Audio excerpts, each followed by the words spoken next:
Welcome dear students to another session of 10 plus 2 class. This is a poem, namely Once Upon a Time, the fourth poem from section B of your textbook. The poem Once Upon a Time has been written by Gabriel Okara. Hello, I am Yogita Joshi, working as lecturer in English at Government Senior Secondary Smart School, Panibaga, District, Mansa. Before starting the poem, let's go through glossary. This is section 1 of the session. In this section 1, glossary and paraphrase will be dealt with. Let's start with a pre-reading activity. What is the difference between old lifestyle and modern lifestyle? Think about it. Let me help you with these pictures. In the first picture, you can see happy children with happy faces, open arms, and a beautiful, joyful, happy body language. In the second picture, we have a young man who is having better clothes, better lifestyle, well groomed, well dressed. But look at the face expressions. Does he seem happy? Is the same joy visible on his face? No.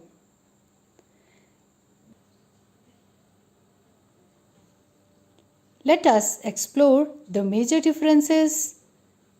The real differences are as follows.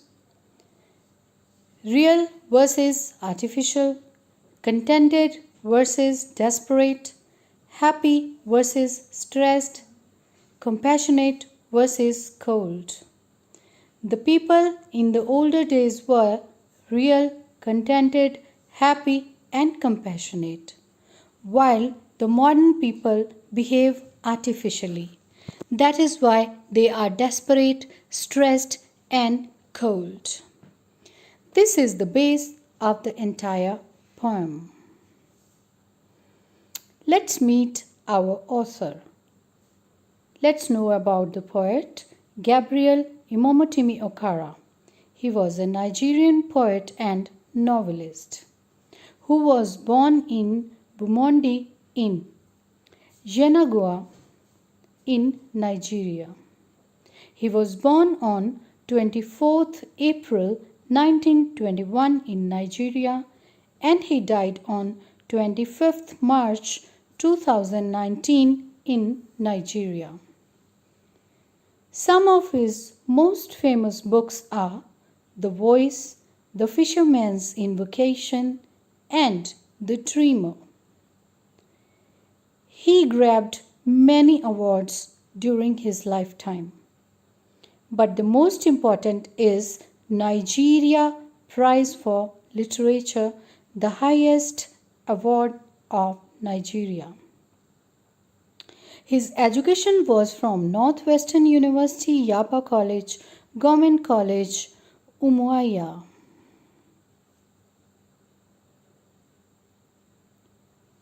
Dear students, introduction of the poem says that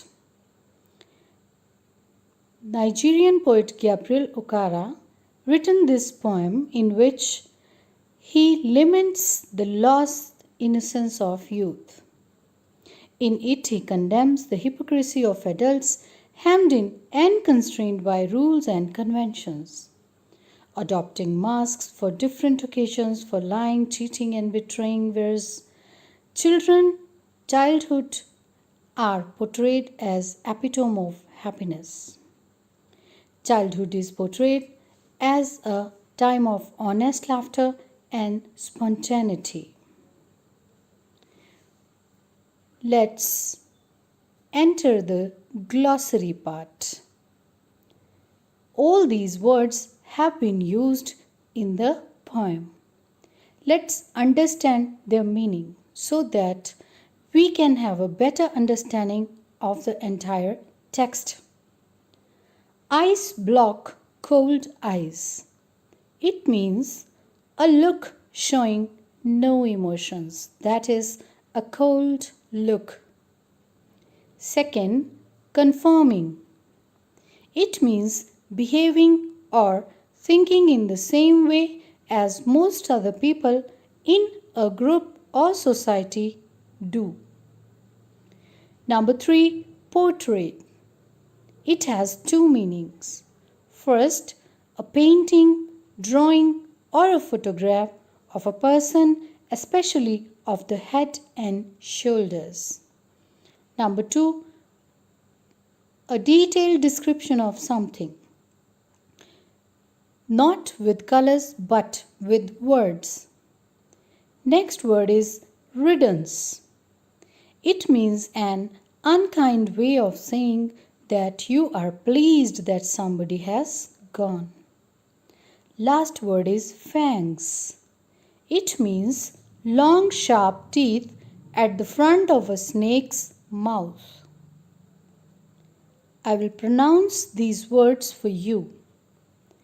It is better if you pronounce these words with me. I'll pronounce every word twice. Let's start. Ice block cold eyes. Ice block cold eyes. Confirming. Confirming. Portrait. Portrait. Riddance. Riddance. Fangs. Fangs.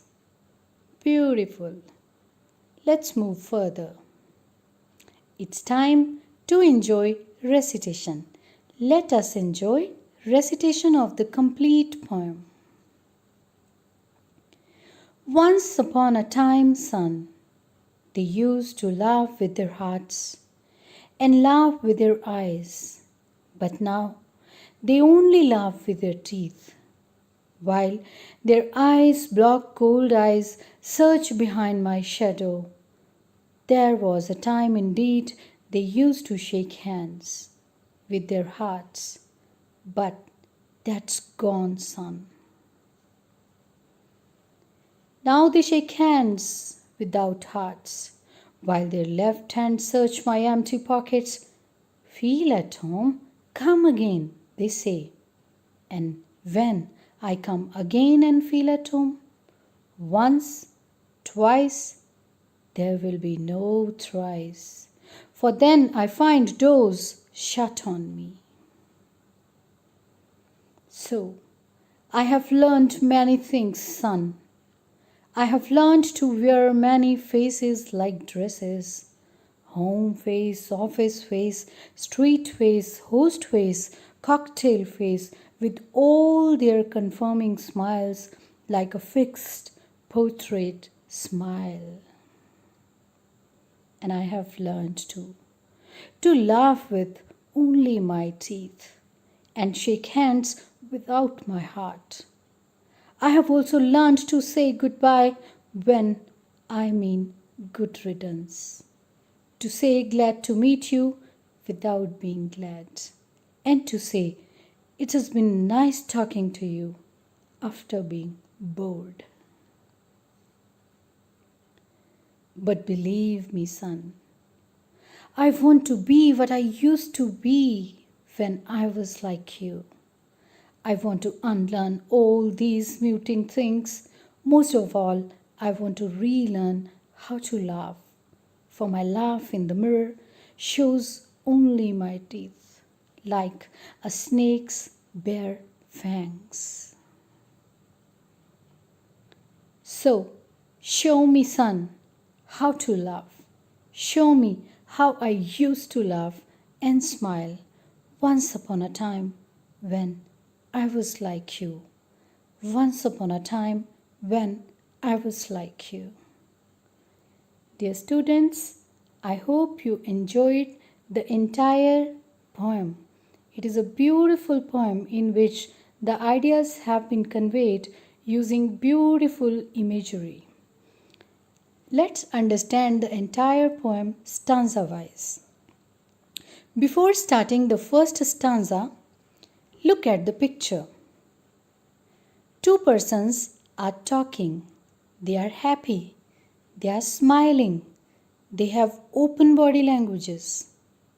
This is what is told by the poet to his son in the first stanza. He tells his son that once upon a time, people used to laugh with their hearts. Whenever they talked to one another, they always had truth in that talk.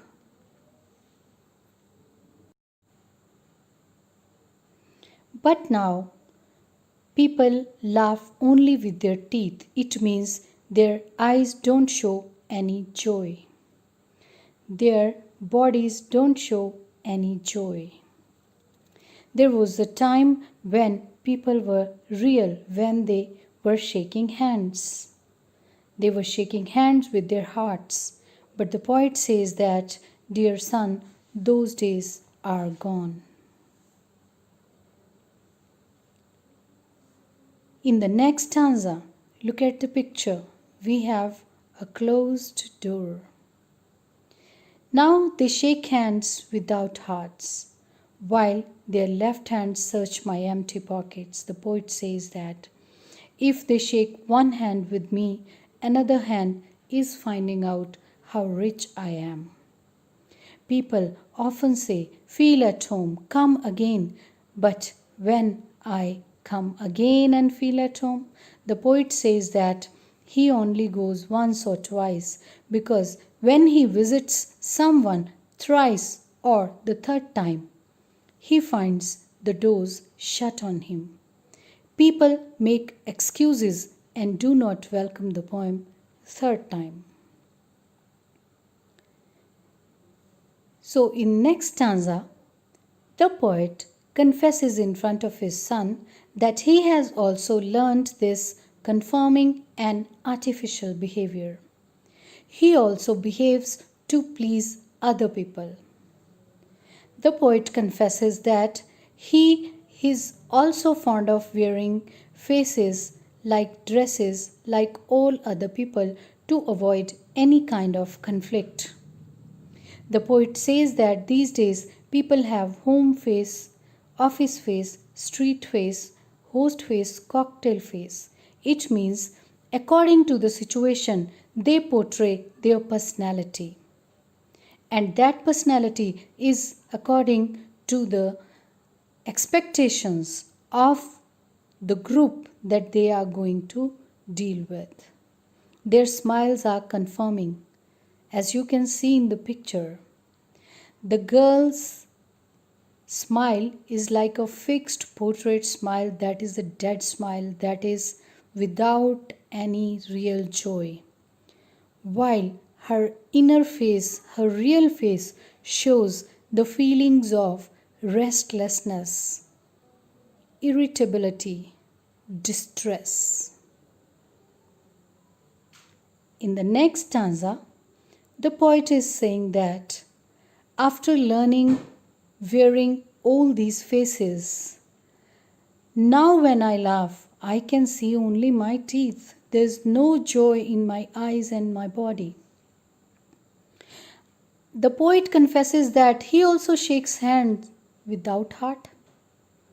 And he says that when he means good riddance, he prefers to say goodbye. When he is not glad to meet somebody, he prefers to say glad to meet you. And when he feels so much bored after talking to someone, he does not tell the person the real thing. He says that it has been nice talking to you. So in this stanza, the poet explains the artificial behavior that he has learned in this modern lifestyle. But believe me, son, I want to be what I used to be when I was like you. Here in this stanza, the poet says that I want to be like you, who is innocent and carefree. That is why you can have the real joy and happiness of life, as seen in the picture. The real joy and the real happiness. Most of all, I want to relearn how to love. Here the poet says that he wants to live his life again like he used to live when he was real, not artificial. He wants to be real so that he can laugh again.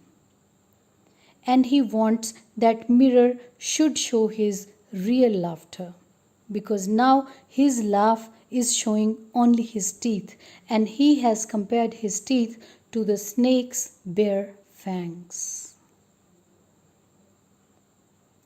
So in the last stanza of the poem, like the feelings in the picture, the poet wants to enjoy that kind of happiness again.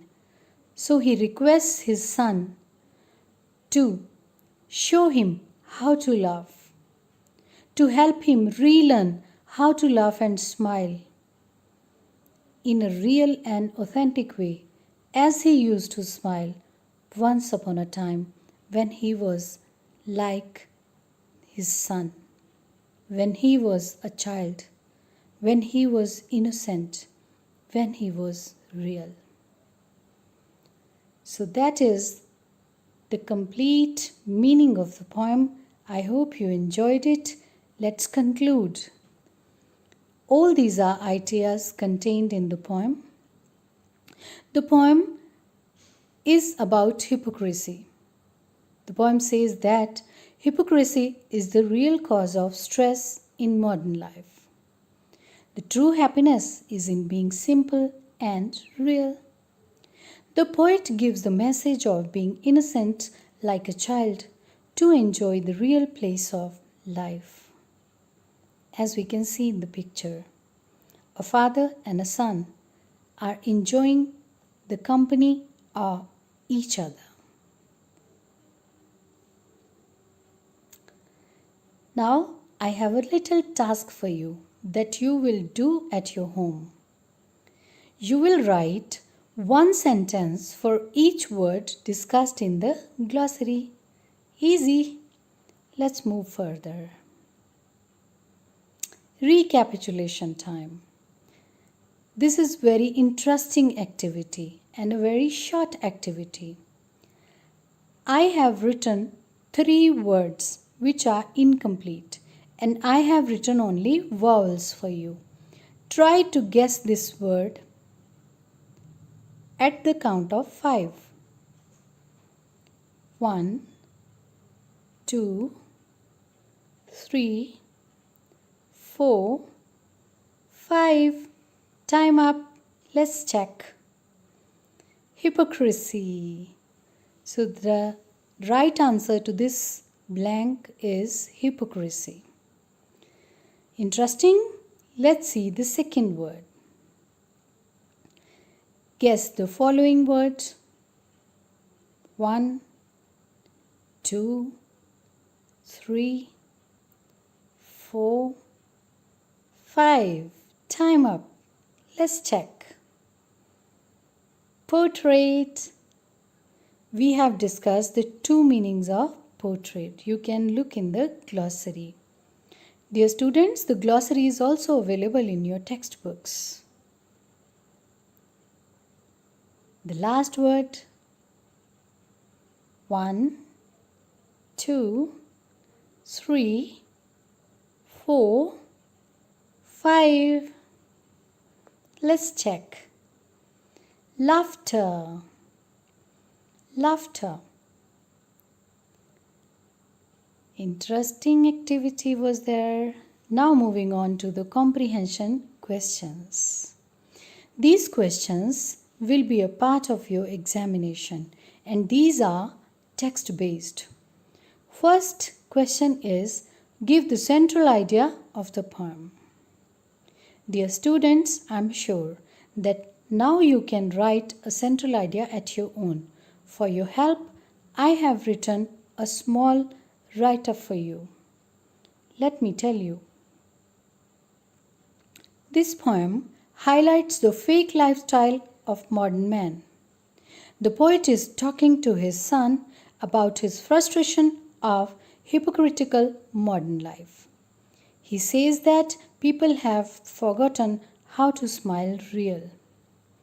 The poet regrets that he has also learned to hide his feelings. He has also started to wear many faces like all.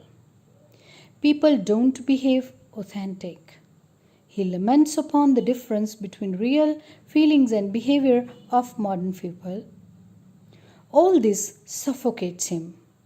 He recalls how he used to smile and laugh truly years ago. With passage of time, he too learns this dual behavior.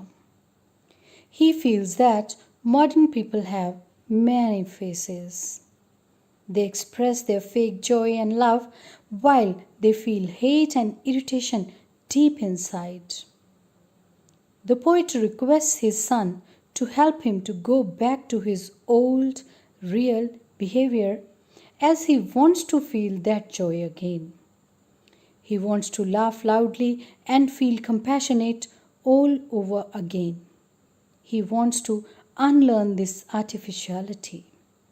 The poem is a beautiful psychological analysis of fake modern life.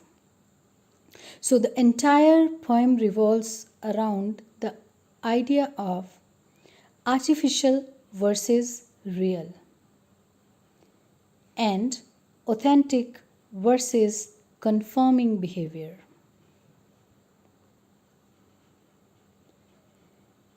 Second type of comprehension questions that will be a part of your examination are here. You will be given a stanza from this poem and then it will be followed by 4 questions. And stanza given here has already been discussed with you. And I have learned to laugh with only my teeth and shake hands without my heart. I've also learned to say goodbye when I mean good riddance. To say glad to meet you without being glad, and to say it has been nice talking to you after being bored. These are the 4 questions. Number 1. Who is the speaker in the poem?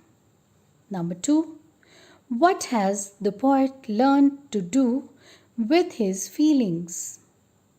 Number 3. What is the meaning of laughing with only my teeth?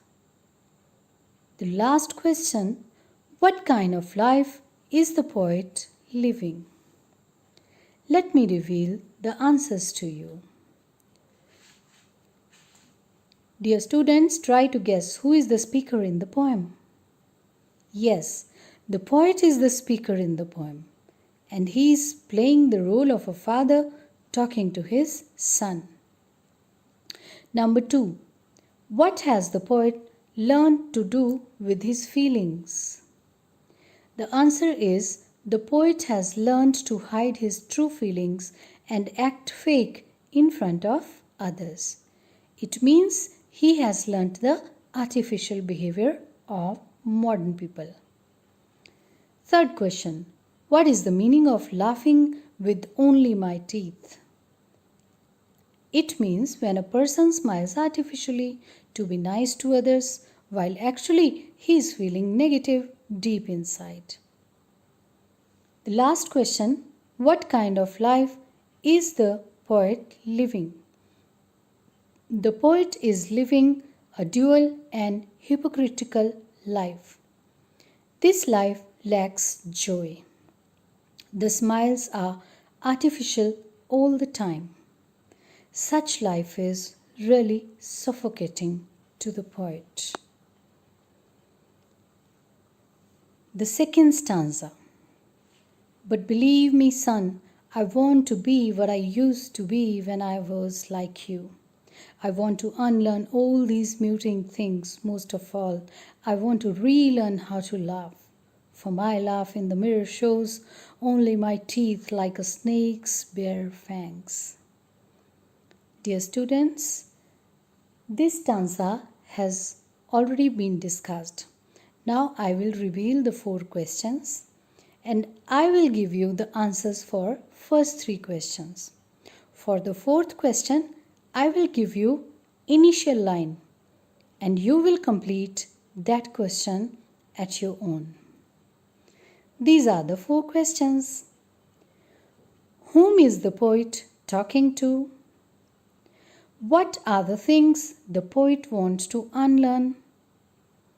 What does the poet compare his own life to?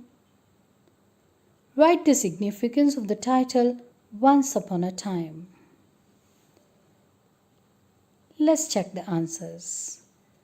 Who is the poet talking to? Yes, the poet is talking to his son. Very simple. Second, what are the things the poet wants to unlearn? Now you can also tell. He wants to unlearn his artificial behavior. He wants to unlearn dual standards. And he wants to be real. Third, what does the poet compare his own laugh to? Yes, you are right. The poet compares his own laughing teeth to snakes' bare fangs. Last question. Write the significance of the title Once Upon a Time. And the initial part is given to you. The title signifies that once upon a time people used to live a real life. Now all have double. Dear students, complete this short answer type question. You can take the help of central idea and introduction of the poem. Homework time. And this homework is interesting and creative kind of homework for you. You are to draw a mind map of the central idea based on the discussion. So in the center, you can write the words central idea, and around that you can write down the main points that have been discussed in this poem. I hope you enjoyed the session and I hope you loved the poem. Always be true to yourself. This is the final message of today's session. Thank you so much for being with me. Have a very nice day.